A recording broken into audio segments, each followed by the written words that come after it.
योग दर्शन की 112वीं कक्षा।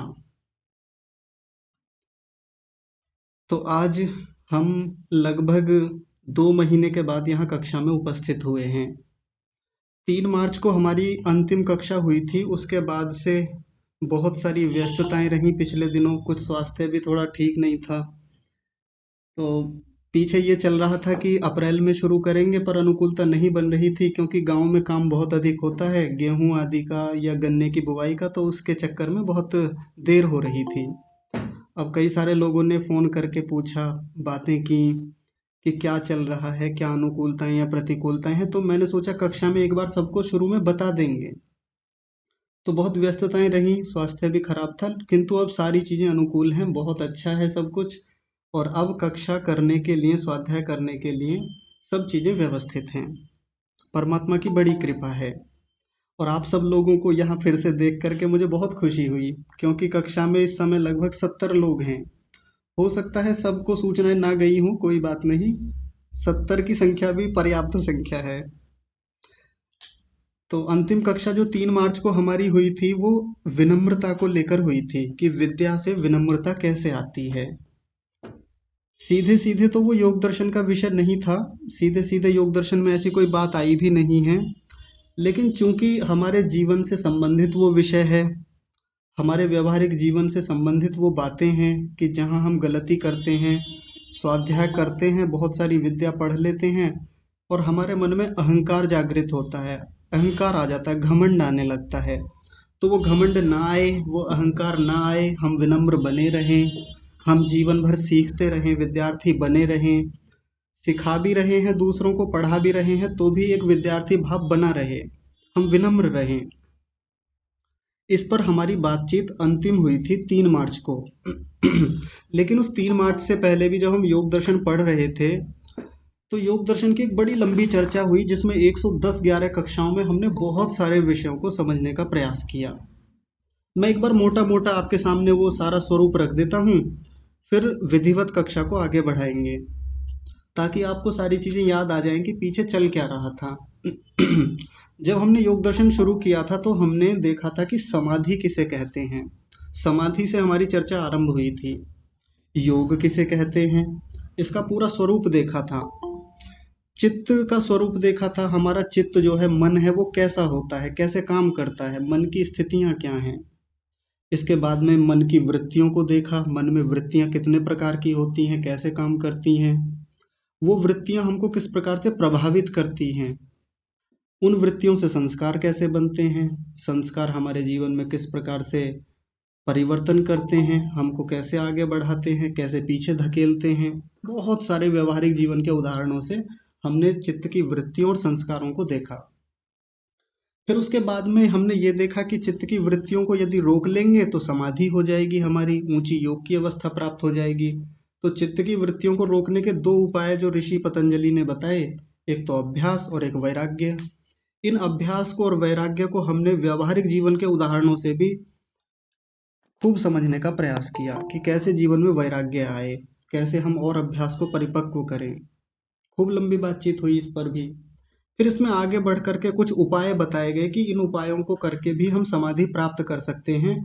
तो उसमें ईश्वर के स्वरूप को जानना बड़ा मुख्य था कि ईश्वर के स्वरूप को जाने बिना आगे बढ़ेंगे तो उसमें मुश्किलें ज़्यादा आएंगी, और ईश्वर के स्वरूप को जान करके जप करेंगे, भक्ति करेंगे, तो मामला आसान हो जाएगा। हमारी उपासना, हमारी संध्या, हमारी साधना, हमारी भक्ति, हमारी समाधि आसानी से आ जाती है फिर, यदि हम ईश्वर के स्वरूप को समझेंगे।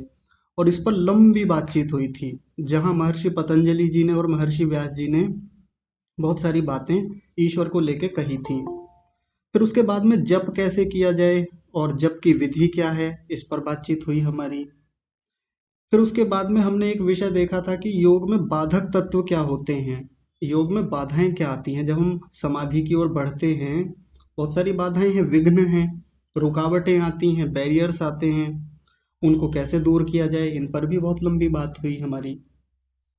और फिर सबसे अंत में जो हमारा विषय काफी दिनों तक चला, कई महीने उसमें लगे, वो था चित्त के परिकर्म। चित्त के द्वारा हम कुछ ऐसे काम करते हैं, कर्म करते हैं, जिनसे हम अपने मन को एकाग्र करें। हम सबके साथ जीवन में यही समस्या सबसे बड़ी है कि मन एकाग्र नहीं होता, हमारा मन हमारे नियंत्रण में नहीं रहता। तो इसके लिए ऋषि ने बड़े सुंदर सुंदर, बड़े प्यारे प्यारे, हल्के हल्के, बड़े सरल सरल से उपाय बताए। कठोर भी उपाय थे, कठिन भी थे। तो जिसको जैसा अच्छा लगे वैसा उपाय उन्होंने वहां रख दिया। उस पर भी हमारी बातचीत कई महीनों तक चली थी। और अंत में ऋषि ने एक बात कही थी, यथाभिमत ध्यानाद्वा, कि जिसको जो पसंद हो, जिसका जैसा अभिमत हो, जिसको जो अनुकूल लगे, आप वैसा उपाय कर लीजिए और अपने मन को खूब एकाग्र कीजिए, ऊंची समाधियों में ले जाइए। ऐसा उन्होंने करके बताया था।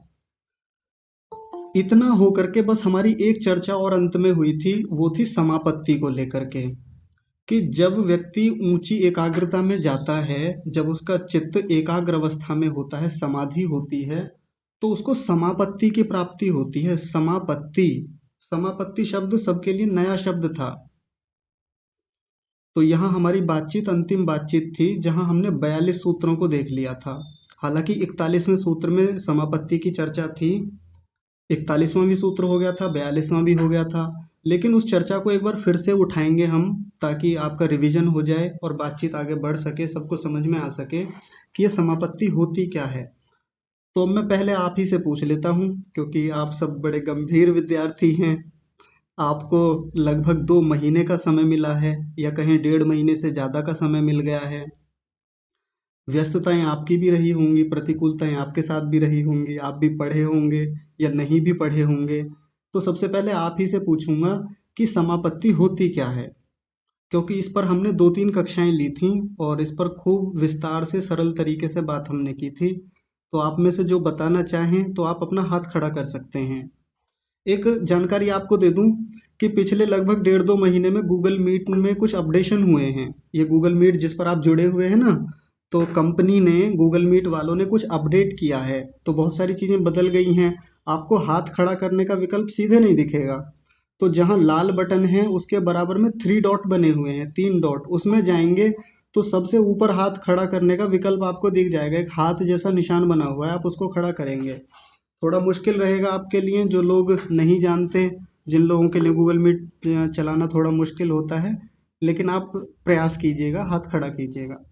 तो सबसे पहले अनीता माता जी ने हाथ खड़ा किया हुआ है। माता जी आप बताइए, समापत्ति किसे कहते हैं?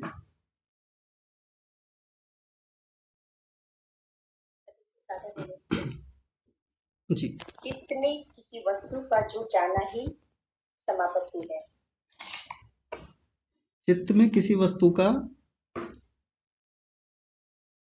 जुड़ जाना, जुड़ जाना ही समापत्ति है। हाँ जी, ठीक है। चलिए अभी विचार करेंगे इस बात पे और आगे देखेंगे। चौधरी साहब ने हाथ खड़ा किया हुआ है, आप बताइए। जी आचार्य जी नमस्ते। नमस्ते जी। आचार्य जी, जब हमारी राजस और तामसिक जो वृत्तियां हैं जी। वो लगभग क्षीण हो जाती हैं, जी। तो उस समय हमारा जो चित्त होता है वो एक स्फटिक मणि होती है, उसके समान निर्मल, शुद्ध निर्मल हो जाता है। जी। और स्फटिक मणि के सामने जैसे कोई भी चीज आए तो स्फटिक मणि में उसका आभास आ जाता है। जी। इसी तरह से हमारे चित्त के सामने जो भी, या तो इंद्रियां आएंगी या जीवात्मा आएंगी या भूत, हमारे जो स्थूल भूत हैं, उनमें से किसी का भी सामने वो सो आएगा तो उस चित्त में स्फटिक मणि की तरह से उसका आभास जो है उसका प्रतीत होता है। हाँ जी। और उसको जो आभास होता है, उसको जो जो भाषित होता है, उसी को जो है शायद समापत्ति कहते हैं। हाँ जी, बहुत सुंदर, बहुत बढ़िया, एकदम बढ़िया से आपने बताया। वैसे तो कुछ बचता नहीं, लेकिन फिर भी यदि कोई और सरल भाषा में बताना चाहें, किसी को लगता है जी मैं और अच्छे से बता सकता हूँ, तो फिर आप बताइए। कोई बताएंगे? अपने आप से माइक खोल के बता दीजिए। ओम नमः नमस्ते आचार्य जी। नमस्ते जी। जैसे इन्होंने बताया तो बिल्कुल अच्छा ही बताया है। थोड़ा सा मैं और इसमें जोड़ना चाहती हूँ। जी जैसे चित्त एकदम स्वच्छ और निर्मल रत्न की तरह, जैसे इन्होंने बताया, हो जाता है, वह जिस पर टिकता है जी उसी का रूप ले लेता है। और दूसरा है ध्यान। जब हम ध्यान करते हैं जी तो उस समय साधक का चित्त पूर्ण रूप से ध्यान में लीन हो जाता है। जिस प्रकार से हम स्वच्छ जल में अपनी छाया को देखते हैं, बिल्कुल अच्छी स्पष्ट दिखाई पड़ती है, उसी प्रकार से। हाँ जी जी, ठीक है, बहुत बढ़िया। आपने और थोड़ा सरल करने का प्रयास किया। चलिए ठीक है, तो अब इस पर थोड़ी बातचीत आगे बढ़ाते हैं ताकि जो नए सदस्य आज कक्षा में आए हैं, बहुत सारे नए लोग आज कक्षा में जुड़े हैं, उनको भी ये बात समझ में आए कि समापत्ति होती क्या है।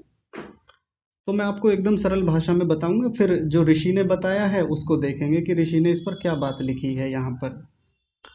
समापत्ति का सीधा सा मतलब होता है कि हमारा मन जब किसी वस्तु से जुड़ता है तो उस वस्तु का स्वरूप जो होता है, उस वस्तु का जो आकार होता है, वो हमारे चित्त में जाकर के जुड़ जाता है और चित्त उस वस्तु के जैसा दिखने लगता है। फिर हम आत्मा जो है, आत्मा को वैसा ही बोध हो जाता है। इसी का नाम होता है समापत्ति। अभी समझ में नहीं आया होगा, उदाहरण से समझ लेते हैं। आपके घर में दर्पण लगा होगा, मान लीजिए दीवार पर कोई दर्पण लगा हुआ है। उसका अपने आप में सीधे सीधे कोई स्वरूप नहीं होता, सीधे सीधे उसमें कोई अभी कोई कुछ दिख नहीं रहा है।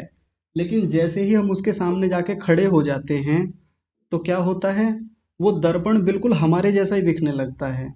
यानी जैसा चेहरा, जैसी आकृति, जैसी वस्तु उसके सामने गई तो क्या होता है, वो जो दर्पण है, शीशा है, बिल्कुल वैसा ही दिखने लगता है जैसी उसके आगे वो वस्तु ले जाके रखी जाती है।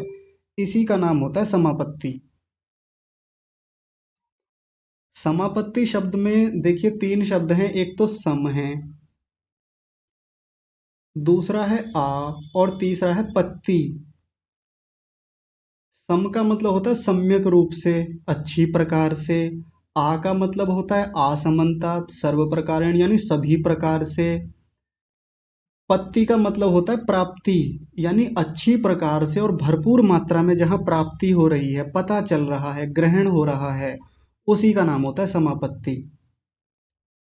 हमारे मन की एक बड़ी विशेषता है, परमात्मा ने बड़ा अच्छे से हमारे मन को बनाया। देखिए मैं आपको एक और उदाहरण से बताता हूँ।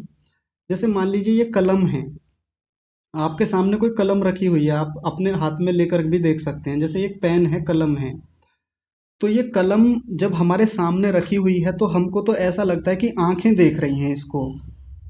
ये ठीक बात है कि हमारी आंख इससे जाके जुड़ेगी, लेकिन थोड़ा और सूक्ष्मता में जा कर के देखें तो मन जुड़ता है इससे सीधे सीधे। इसका स्वरूप हमारे मन पर जाकर अंकित हो जाता है। यानी ये बिल्कुल आकृति जो है, जैसी की जैसी ये यहाँ है, जैसा चित्र हमको यहाँ दिख रहा है, वो पूरा का पूरा प्रतिबिंब हमारे मन पे जाके छप जाता है। मन बिल्कुल पेन के जैसा ही हो जाता है, कलम के जैसा हो जाता है, और वैसा ही बोध आत्मा को करा देता है। तो वो जो बोध हुआ, वो जो ज्ञान हुआ, उसी का नाम होता है समापत्ति। अब हमारे आसपास, हमारे घर में, हमारे संसार में जितनी वस्तुएं हमको दिखती हैं, सामने पेड़ खड़ा हुआ है, पेड़ हमारे चित्त से जाकर के जुड़ेगा, या कहें कि चित्त हमारे ये सामने जो पेड़ खड़ा हुआ है, वृक्ष खड़ा हुआ है, उससे जाकर जुड़ेगा, और बिल्कुल हमारा चित्त उसी के जैसा हो जाएगा, पेड़ जैसा ही। फिर आत्मा को उसका बोध हो जाता है, बिल्कुल वैसा ही भाषित होने लगता है। आत्मा सीधे सीधे बाहर आके नहीं देखता, आत्मा सीधे सीधे किसी इंद्रिय से देख ही नहीं सकता। आत्मा कभी इस संसार की किसी वस्तु को सीधे सीधे बाहर आके नहीं देखता। आत्मा तो बस किसको देखता है, मन को देखता रहता है। क्योंकि मन जो है, मन इस संसार की बाहर की वस्तुओं के जैसा ही हो जाता है, जिससे भी जुड़ता है वैसा ही दिखने लगता है वो आत्मा को। तो सीधी सी बात है, आत्मा सीधे सीधे बाहर की किसी वस्तु को नहीं देखता। आत्मा जब किसी वस्तु को देखना चाहता है तो वो तो केवल मन को देखता है। अब यहाँ एक बड़ा सुंदर उदाहरण उन्होंने दिया, महर्षि पतंजलि जी ने। उन्होंने कहा मणि हैं, मणि के समान। मणि की एक बड़ी विशेषता होती है, स्फटिक मणि, स्फटिक मणि भी बोलते हैं। ये एक पत्थर होता है, मालाएं बनती हैं इस पत्थर की। बहुत सारे लोग इसको अंगूठी के रूप में भी पहनते हैं, गले में पहनते हैं। तो उसकी विशेषता ये होती है कि यदि उसके सामने कोई भी वस्तु ला के रख दें तो वो मणि जो होती है, वो जो नग होता है, वो बिल्कुल उस वस्तु के जैसा ही दिखने लगता है। वैसे तो अपना उसका खुद का स्वरूप भी होता है, वैसे वो अपने आप में एक पारदर्शी पत्थर होता है, लेकिन यदि उसके आगे मान लीजिए कोई फूल ला के रख दिया, गुलाब का फूल रख दिया हमने, तो वो जो मणि है वो गुलाब के फूल के जैसा ही दिखने लगता है। ये उसकी विशेषता होती है। और जैसा ये मणि है बिल्कुल ऐसा ही हमारा मन होता है। मन के सामने जैसी वस्तु आती है, वो मन बिल्कुल उस वस्तु के जैसा ही दिखने लगता है, वैसा ही आत्मा को फिर बोध करा देता है। इसको कहते हैं समापत्ति। ये पूरी जो प्रक्रिया है, जो बोध होना है, इसी का नाम है समापत्ति। अब देखिए एक बड़ी गहरी बात है, ये सबको ध्यान से समझनी चाहिए। जो पुराने सदस्य कक्षा में गंभीर रूप से स्वाध्याय कर रहे हैं, उनको थोड़ा ध्यान से समझना चाहिए। व्यवहारिक जीवन में समापत्तियां चलती रहती हैं। हम पूरे दिन भर में किसी ना किसी चीज को देखते हैं, सूंघते हैं, चखते हैं, स्पर्श करते हैं। यहाँ सब में समापत्तियां हो रही हैं। किसी वस्तु को सूंघ भी रहे हैं ना, जैसे मान लीजिए उदाहरण के रूप में लेते हैं, मैंने एक वस्तु को सूंघा, एक पुष्प रखा हुआ है, उस पुष्प को सूंघा, तो उसकी गंध कहाँ तक जाती है? सबसे पहले कहने को तो नाक तक जाती है, लेकिन अभी नासिका को हटा दें थोड़ी देर के लिए, तो नासिका से सीधे कहाँ जा रही है? मन तक जा रही है। तो वो जो विषय है बाहर का, गंध नाम का विषय, गुलाब के पुष्प की गंध का जो विषय है, मन बिल्कुल उस गंध जैसा ही भासित होने लगेगा। पहले तो गंध जैसा हो जाएगा, गंध के जैसा बिल्कुल वैसा ही बन जाएगा, और फिर आत्मा को वो गंध जैसा ही प्रतीत होने लगता है, भासित होने लगता है। केवल दिखने की बात नहीं है। हम सब लोग जब इस उदाहरण को पढ़ते हैं या ये इस प्रकरण को पढ़ते हैं, तो हम केवल देखने से संबंधित बात करते हैं, आंख की ही बात रहती है, यानी रूप विषय की ही चर्चा कर पाते हैं। लेकिन ये बात सब सारे विषयों पर अप्लाई होगी, पांचों के पांचों विषय, शब्द, स्पर्श, रूप, रस, गंध, जितने भी हैं आप करके देखिए।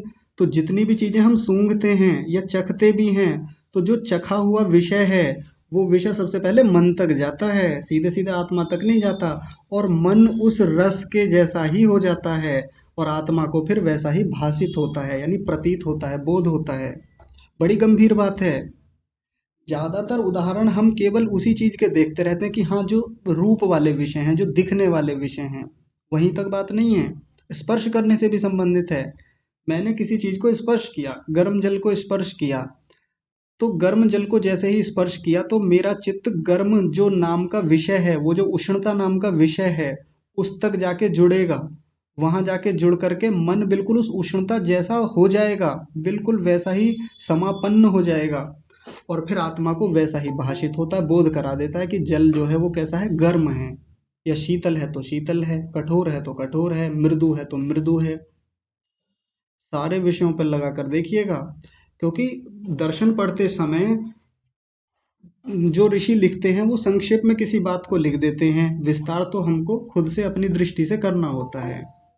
बात समझ में आ रही होगी अब? तो एक बार ऋषि की भाषा में समझ लेते हैं, फिर हम आगे बढ़ेंगे। देखिए 41वां सूत्र है, क्षीण वृत्तेः अभिजातस्येव मणेः गृहीत्री ग्रहण ग्राह्येषु तत्स्थ तदंजनता समापत्ति।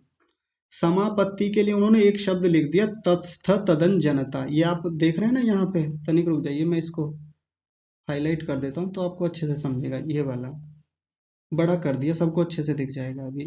तत्स्थ तदंजनता, पूरी समापत्ति को समझने के लिए अकेला शब्द काफी है।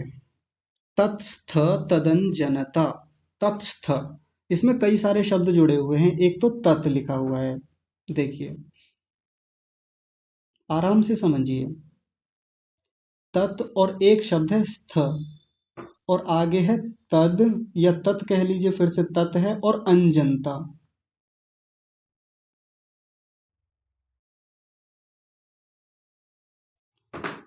तत् माने उसमें, उसमें किसमें? जो वस्तु सामने रखी हुई है। स्थ माने स्थित होकर के, जुड़ करके। तत् अंजनता, उसी के जैसा। अंजनता माने भासित होना, प्रतीत होना, बोध होना। इसी को समापत्ति कहते हैं। बस इसी शब्द से खोल दिया। हालांकि इसको यहाँ व्यास भाष्य में आगे विस्तार से खोला जाएगा, लेकिन अभी एक बार सूत्र को फिर से देख लेते हैं। अब ये होता किसके साथ है? तो हर किसी के साथ तो नहीं होता, सामान्य रूप से तो हम सब के साथ होता ही है, बाहर की वस्तुओं के साथ। लेकिन यहाँ बात चल रही है क्षीण वृत्तेः, जिसकी वृत्तियां क्षीण हो गई हैं, जिसने अपनी वृत्तियों को रोक लिया है। और कौन सी वृत्तियां? राजसिक और तामसिक वृत्तियां, यही रोकनी होती हैं। आगे चल के सात्विक वृत्तियों को भी रोका जाता है, लेकिन यहाँ क्षीण वृत्तियों का मतलब है जिस व्यक्ति ने अपनी राजसिक वृत्तियां जो बहुत चंचल बनाती हैं हमारे मन को, या तामसिक वृत्तियां। तामसिक वृत्तियां कौन सी होती हैं? जो हमको मूढ़ बनाती हैं, जो हमको बोध नहीं होने देती किसी चीज का, पढ़ने नहीं देती ठीक से, जो हमको समझने नहीं देती, ये वो होती हैं तामसिक वृत्तियां। जब वो वृत्तियां रुक जाती हैं पूरी तरह से, तो अभिजातस्येव, अभिजात का मतलब क्या होता है? स्वच्छ। और मणि शब्द है, तो जैसा मणि है, यहाँ पर उदाहरण दिया कि जैसा मणि होता है उसके जैसा हो जाता है। कौन हो जाता है? हमारा चित्त। जब हमारा चित्त उस स्वच्छ मणि के जैसा हो जाता है तब हमारी समापत्ति होती है। और वो होती किस में है? तो तीन चीजों में होती है। ये तीन ही वस्तुएं हैं जिनको लेकर के समापत्ति होती है। तो पहला शब्द है इसमें ग्रहित्री। देखिए पहला शब्द क्या है? ग्रहित्री। दूसरा शब्द है ग्रहण, और तीसरा शब्द है ग्राह्य। ये ग्रहित्री क्या है, ग्रहण क्या है और ग्राह्य क्या है? ये योग की पारिभाषिक शब्दावलियां हैं, योग के पारिभाषिक शब्द हैं। आइए इनको देखते हैं। उसके लिए एक चित्र है ये वाला। सबसे पहला शब्द है ग्रहित्री, दूसरा शब्द है ग्रहण, और तीसरा शब्द है ग्राह्य। ग्रहित्री का मतलब होता है ग्रहण करने वाला, जो ग्रहण कर रहा है, जो जान रहा है, जिसकी समापत्ति हो रही है। समझ गए होंगे समापत्ति कौन करता है, कौन चेतन है, कौन जान रहा है? वो कौन हो गया? आत्मा। यहाँ पे लिखा हुआ भी है। तो एक तो हो गया ग्रहित्री, एक हो गया ग्रहण। ग्रहण किसको कहते हैं? ग्रहण कहते हैं साधनों को। आगे व्यास भाष्य में भी मिलेगा, उन्होंने ग्रहण का सीधा सा मतलब बताया, इंद्रियां, सारी इंद्रियां आ जाएंगी। और अंतिम चीज है ग्राह्य। ग्राह्य में भी समापत्ति होती है। तो ये ग्राह्य क्या होता है? ग्राह्य में इस संसार की वस्तुएं आती हैं। वैसे तो सबको ले लेंगे, लेकिन यहाँ मुख्य रूप से ऋषि ने भूतों को लिया है। और भूत कौन से? स्थूल भूत और सूक्ष्म भूत। अभी मैं थोड़ा विस्तार से बताऊंगा इन्हें कि इनका होता कैसे है, इनमें समापत्ति कैसे होती है। मैंने आपको पेन का उदाहरण दिया था, सामने रखी हुई कोई किसी पुस्तक का उदाहरण दिया था कि कोई वस्तु रखी हुई है, उससे हमारा चित्त जुड़ता है, चित्त उसके जैसा हो जाता है और आत्मा को वैसा ही बोध करा देता है। ये समापत्ति होती है। ये हम सबके साथ होती है, संसार के हर मनुष्य के साथ ये समापत्ति चलती रहती है, क्योंकि हम सब भी कहीं ना कहीं एकाग्र होते हैं, चीजों को जानते हैं, जानना चाहते हैं। ये समापत्ति सबके साथ हो रही है। लेकिन जो यहाँ सूत्र में बात कही जा रही है, ये एक विशेष व्यक्ति के संदर्भ में बात कही जा रही है। और वो विशेष व्यक्ति कौन है? वो व्यक्ति है जिसने अपनी वृत्तियों को क्षीण कर लिया है, यानी जो योगी है, जो तपस्वी है, जो साधक है, जो ऊंची एकाग्रता वाला व्यक्ति है, या कहें जो संप्रज्ञात समाधि वाला व्यक्ति है। अब आपको पीछे की बात याद आ रही होगी धीरे धीरे। संप्रज्ञात समाधि, उसी व्यक्ति की ये वाली समापत्ति होती है जिसकी चर्चा यहाँ हो रही है। और वो समापत्ति कैसी होती है? तो आइए उसको व्यास भाष्य के अनुसार देखते हैं। तो महर्षि व्यास जी इस बात को खोल रहे हैं, कह रहे हैं क्षीण वृत्तेः इति प्रत्यस्तमित प्रत्यय इति अर्थः। वो कह रहे हैं कि क्षीण वृत्तियों को ही खोल रहे हैं कि ये पहला शब्द क्या है? क्षीण वृत्तेः इति, उसी को खोला आगे। प्रत्यस्तम इत, प्रत्यस्तम इत एक ही शब्द है ये। देखिए प्रत्यस्तम इत यानी अस्त हो जाना, क्षीण हो जाना, रुक जाना, शांत हो जाना, ये सब इसके मतलब हैं। आप लिख लीजिए। प्रत्यस्तम इत का मतलब क्या होता है? रुक जाना, क्षीण हो जाना, या शांत हो जाना, ठहर जाना, अस्त हो जाना। किसका अस्त हो जाना? प्रत्यय। प्रत्यय का मतलब ज्ञान भी होता है और वृत्तियां भी होती हैं। तो वृत्तियों का रुक जाना, शांत हो जाना ही क्षीण वृत्ति है यहाँ पर। ठीक है, ये किसको खोला? ये सूत्र में जो क्षीण वृत्ति शब्द आया था इसको खोला है।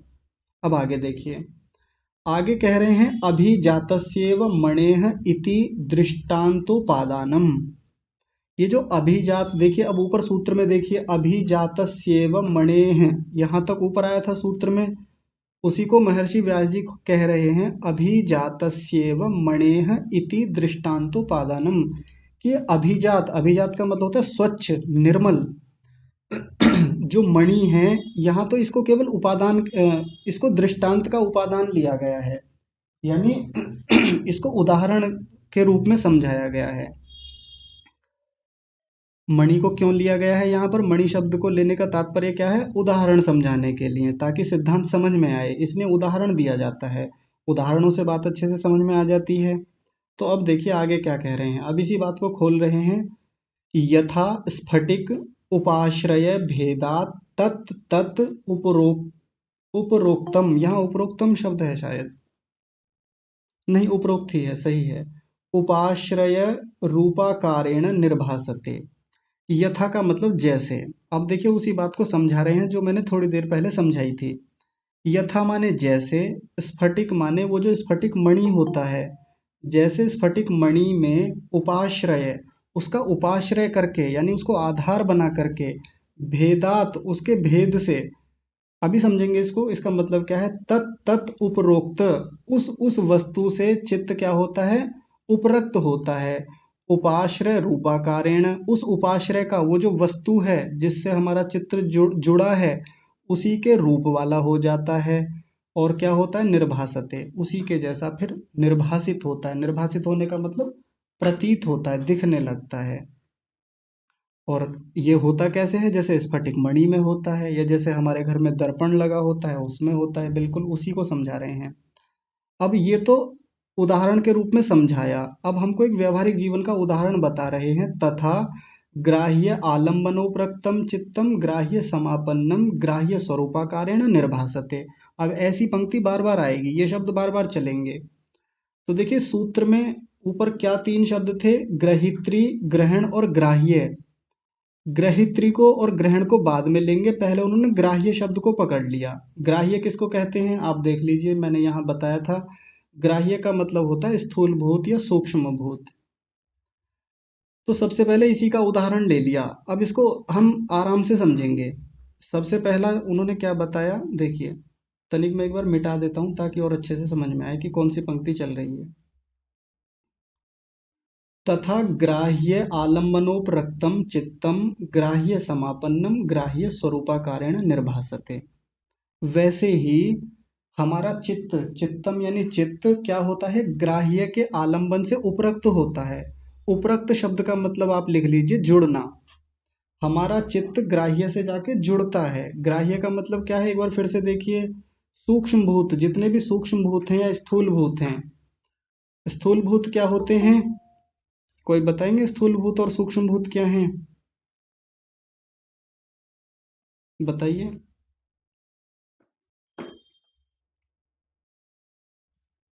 जी चौधरी साहब आप बताइए, स्थूल भूत क्या हैं? जी आचार्य जी, स्थूल भूत तो आचार्य जी आकाश, पृथ्वी, जल, वायु, अग्नि। हाँ जी। और सूक्ष्म भूत हमारी तन्मात्राएं और इंद्रियां। हाँ जी, नहीं इंद्रियां नहीं आएंगी, इंद्रियां अलग हैं। अच्छा, तन्मात्राएं। हाँ जी, पंच तन्मात्राएं, बहुत बढ़िया। पंच तन्मात्राएं यानी शब्द, स्पर्श, रूप, रस, गंध, ये जो हैं ये पांच तन्मात्राएं। अब ध्यान से देखिए, हमारा चित्त इस ग्राह्य पर जाकर के रुकता है, टिकता है, उपरक्त होता है, यानी जुड़ता है। बड़े ध्यान से समझेंगे। सामान्य रूप से हम स्थूल भूतों को नहीं देख सकते।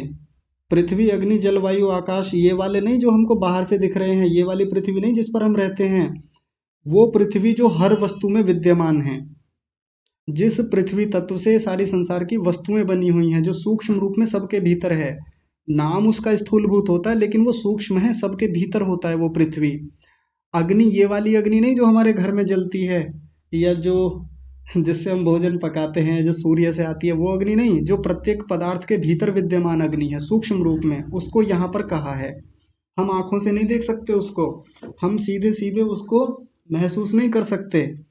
तो कहाँ किया जाएगा, इस समापत्ति में किया जाएगा। इसलिए इस समापत्ति को जानना बहुत जरूरी है।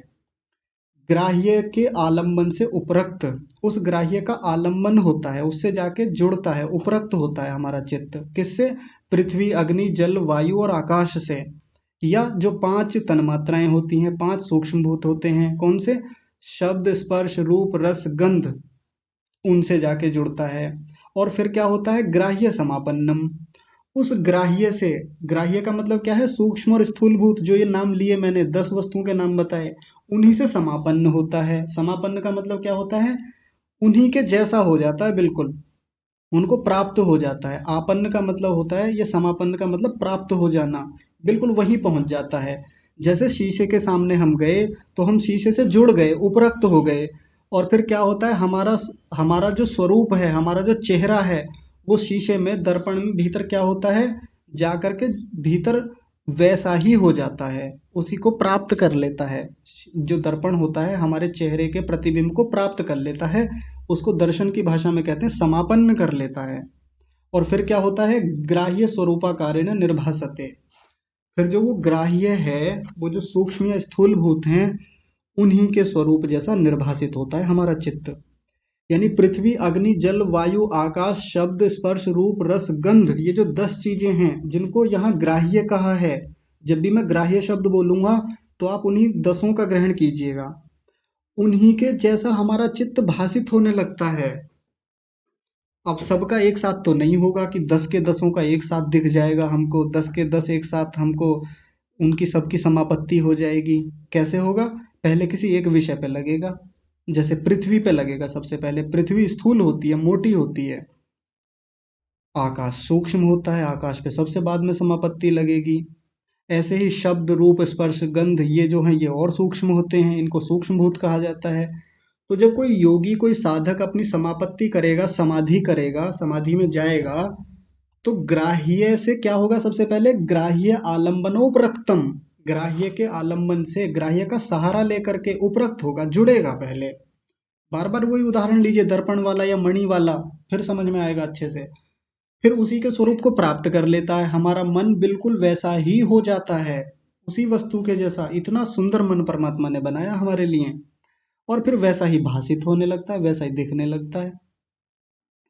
तो आत्मा वैसे पृथ्वी को बाहर से कभी नहीं देख सकता कि पृथ्वी तत्व होता कैसा है, आकाश तत्व होता कैसा है, या अग्नि, जल, वायु, आकाश, शब्द, स्पर्श, रूप, रस, गंध, ये कैसे होते हैं, नहीं देख सकता कभी सीधे सीधे अपने आप से। उसकी सामर्थ्य ही नहीं है कि किसी भी चीज को देख ले। वो तो बस मन को देखता है, और मन कहाँ जाके जुड़ता है, इसी ग्राह्य से जाके जुड़ता है। बड़ी रोचक व्यवस्था है, बड़ी मजेदार व्यवस्था है। और ये चीज सबके साथ नहीं होती। बाहर किसी पुस्तक से जुड़ जाना, बाहर किसी पुस्तक का स्वरूप प्राप्त कर लेना, किसी पेन से जुड़ जाना, गिलास से जुड़ जाना, या दीवार से, दीवार का की समापत्ति कर लेना, ये तो हम सब कर लेते हैं।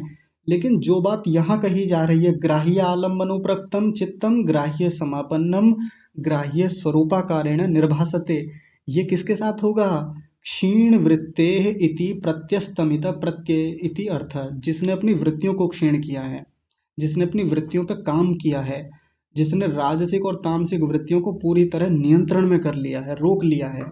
और वो कैसे रोका जाता है, अभ्यास और वैराग्य से, चित्त के परिक्रमों से। ये हम पीछे लंबी बातचीत करके आए हैं,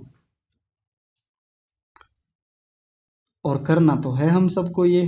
ये ग्राह्य का आलम्बन तो हमको लेना ही है एक ना एक दिन, इस ग्राह्य से जुड़ना ही है, समापन्न होना ही है, और इन ग्राह्यों को जानना है, अपने चित्त को बिल्कुल उनके जैसा कर लेना है। इतनी बात समझ में आ गई। अब आगे देख लीजिए, इसी बात को इसी को खोल रहे हैं आगे, बिल्कुल इसी चीज को मैं जल्दी से बोल देता हूँ, आप देख लीजिए। तथा वैसे ही भूत सूक्ष्म भूत सूक्ष्मोपरक्तम भूत सूक्ष्म समापन्नम भूत सूक्ष्म स्वरूपाभासम भवति, उन्हीं भूत सूक्ष्मों को ले लिया यहाँ पे। वही तो ग्राह्य थे, उन्हीं को तो ग्राह्य कहा जाता है, सूक्ष्म भूतों को ही। उसी बात को, उसी पंक्ति को अब पूरा खोल के लिख दिया कि जितने भी सूक्ष्म भूत हैं या स्थूल भूत हैं, वो सारे के सारे, उनसे हमारा चित्त उपरक्त होता है, फिर उनसे समापन्न होता है, यानी प्राप्त हो जाता है, और फिर उसी के स्वरूप जैसा भासित होता है, भवति होता है। ठीक है, एक चीज का हो गया जो सूत्र में हमारा ग्राह्य शब्द था। देखिए, ग्रहित्री, ग्रहण और ग्राह्य, जो मैंने इधर दिखाया आपको, एक की बात हो गई। साधक सबसे पहले इसी की समापत्ति करता है, इसी का साक्षात्कार करता है। अब दूसरी चीज क्या ली जाएगी, तो उसको देखिए महर्षि व्यास जी क्या कह रहे हैं। आराम से समझेंगे, कोई जल्दबाजी नहीं करेंगे, क्योंकि गहरा विषय है, बड़ा सूक्ष्म विषय है। आगे कह रहे हैं, अच्छा हाँ, फिर से देखिए, अभी वो ही बचा हुआ था, एक भूत सूक्ष्म हो गया और इस बार स्थूल की बात कर रहे हैं। तथा स्थूल आलम्बनोपरक्तम स्थूल रूप समापन्नम स्थूल रूपाभासम भवति, है ना, उसी बात को खोल दिया यहाँ भी। इस बार स्थूल भूतों को ले लिया, पृथ्वी अग्नि जल वायु आकाश को, और एक और खोल दिया, थोड़ा सा और आगे जाके खोला इसी बात को। तथा विश्व भेदोप्रक्तम विश्व भेद समापन्नम विश्व स्वरूपाभासम भवति। पंक्तियां बिल्कुल वैसे ही चल रही हैं, बस एक एक दो दो शब्द बदल रहे हैं।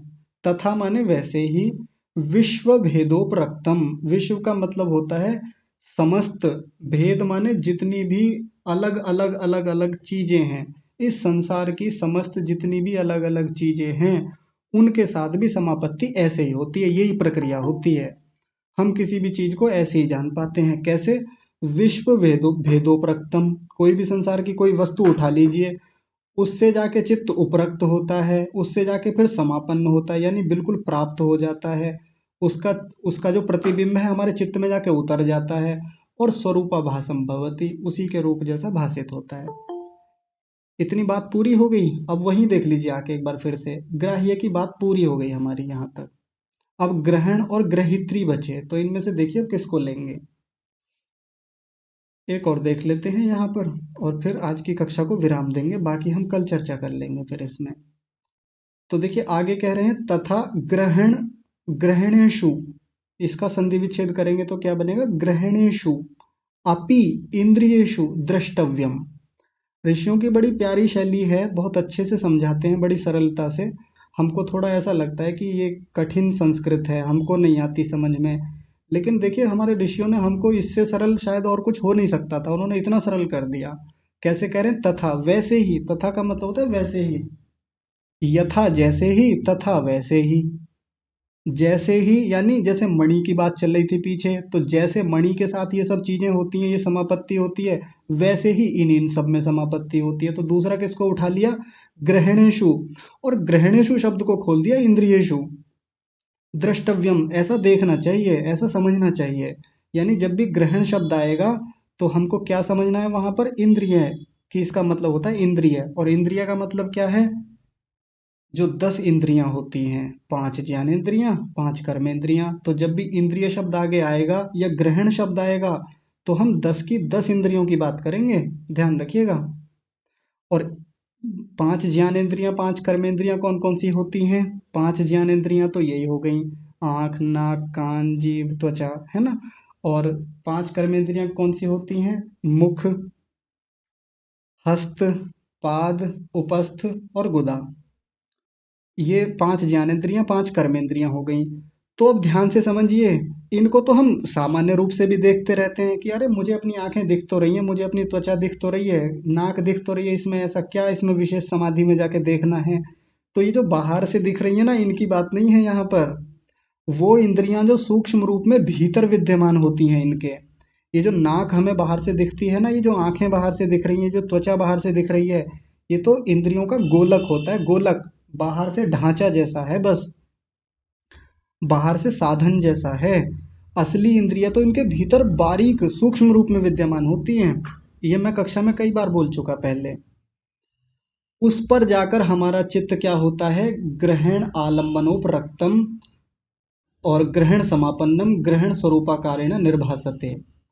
किसी भी इंद्रिय पर जाकर हमारा चित्त लगेगा। उदाहरण के रूप में लेते हैं, बात थोड़ी सरलता से समझ में आएगी।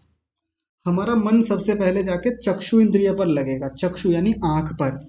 और मैं फिर समझा रहा हूँ, बड़े ध्यान से समझेंगे। आंख ये वाली आंख नहीं जो बाहर से दिख रही है, गोला गोला सा जो दिखता है हमको, जो ये पुतली जैसी दिखती है, ये आंख नहीं। आंख इसके भीतर होती है, चक्षु इंद्रिय, जिसको हम इंद्रिय बोलते हैं, जिसको ग्रहण बोलते हैं। ग्रहण शब्द जो है, वो असली आंख तो भीतर है देखने वाली, जो चित्त से जुड़ी हुई होती है। चित्त से ये वाली आंख नहीं जुड़ती जो हमको बाहर ये उभरा उभरा सा हिस्सा दिखता है, ये गोल गोल, ये तो गोलक होता है। हाँ, बड़े ध्यान से समझेंगे। असली इंद्रिय तो भीतर है। नाक ये वाली नहीं जो बाहर को निकली हुई है, नासिका इसके भीतर होती है सूक्ष्म रूप में। उससे जाके चित्त क्या होता है? उपरक्त होता है, जुड़ता है। और त्वचा ये वाली त्वचा नहीं जो सारे शरीर में फैली हुई है लेमिनेशन की तरह, ये वाली त्वचा नहीं। त्वचा असली तो इसके भीतर होती है, सूक्ष्म रूप में जो पूरे शरीर में विद्यमान है वो त्वचा। और जीभ ये वाली जीभ नहीं जो लपलपाती है, ये वाली जीभ नहीं जो हमको गुलाबी गुलाबी जैसी दिखती है, जो घूमती रहती है भीतर हमारे मुख में, ये जीवा नहीं होती। जिह्वा तो इसके भीतर सूक्ष्म रूप में होती है, उसको कहा जाता है जिह्वा नाम की इंद्रिय, उसी को ग्रहण कहा। वहां जाके मन जुड़ेगा, और जुड़ता किसका है? जो योगी है, जो समाधिस्थ योगी है, जो समापत्ति कर रहा है इस समय। और क्या बचा? हाँ, कान बचे, कर्णेंद्रिय। तो कर्णेंद्रिय ये वाली नहीं जो हमारी खोपड़ी के दोनों ओर जो उभरे हुए हैं, ये तो गोलक है, ये तो बाहर से मांस का पिंड है, बस सीधी सी बात है। कर्णेंद्रिय तो भीतर है, जो चित्त से जुड़ता है हमारे, जो हमको शब्द का बोध कराता है, वो इंद्रिय है। उसको देखना है, उसको जानना है, उसकी समापत्ति करनी है हम लोगों को। एक योगी उस इंद्रिय को जानना चाहता है जो सूक्ष्म रूप में भीतर विद्यमान है, जो आंखों से नहीं दिखती, जो कानों से सुनाई नहीं देती, जो किसी भी इंद्रिय से सीधे सीधे वो इंद्रियां दिखती नहीं है, पकड़ में ही नहीं आती। कैसे पकड़ में आती हैं? समापत्ति से पकड़ में आती हैं, समाधि से पकड़ में आती हैं। तो उससे क्या होगा? उस ग्रहण से, ग्रहण का मतलब इंद्रिय समझिए, जब भी मैं ग्रहण बोलूंगा या ऋषि जब भी ग्रहण बोलेंगे तो ग्रहण शब्द का मतलब क्या लेंगे? इंद्रियां। और इंद्रियां कितनी? तो वो 10 इंद्रियां, यानी 5 ज्ञानेंद्रियां और 5 कर्मेंद्रियां। जैसे मैंने 5 ज्ञानेंद्रियों की बात की, वैसे ही 5 कर्मेंद्रियों की बात करेंगे। तो बस इसको समाप्त करते हैं, इस पंक्ति को देख लेते हैं क्या कह रहे हैं। ग्रहण आलम्बनोपरक्तम ग्रहण समापन्नम ग्रहण स्वरूपाकारेण निर्भासते। इंद्रिय से जाके चित्त उपरक्त होता है, जुड़ता है। ग्रहण समापन्नम, इंद्रिय का जो स्वरूप होता है ना, जैसी वो इंद्रिय होती है वो मन में जाकर के उसका स्वरूप प्रकट हो जाता है, मन बिल्कुल वैसा ही हो जाता है। और ग्रहण स्वरूपाकारेण निर्भासते, फिर हमारा मन हमको यानी आत्मा को बिल्कुल वैसा ही दिखने लगता है।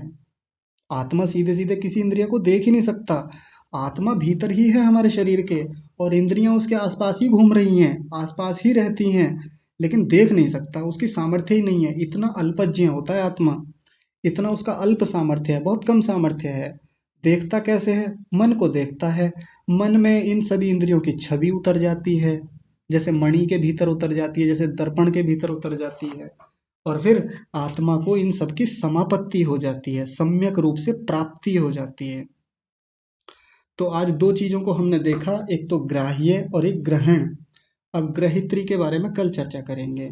आज का विषय इतना ही रखेंगे क्योंकि बातचीत काफी लंबी हो गई है। यदि किसी को कोई बात ना समझ में आई हो तो आप कल पूछ सकते हैं आराम से।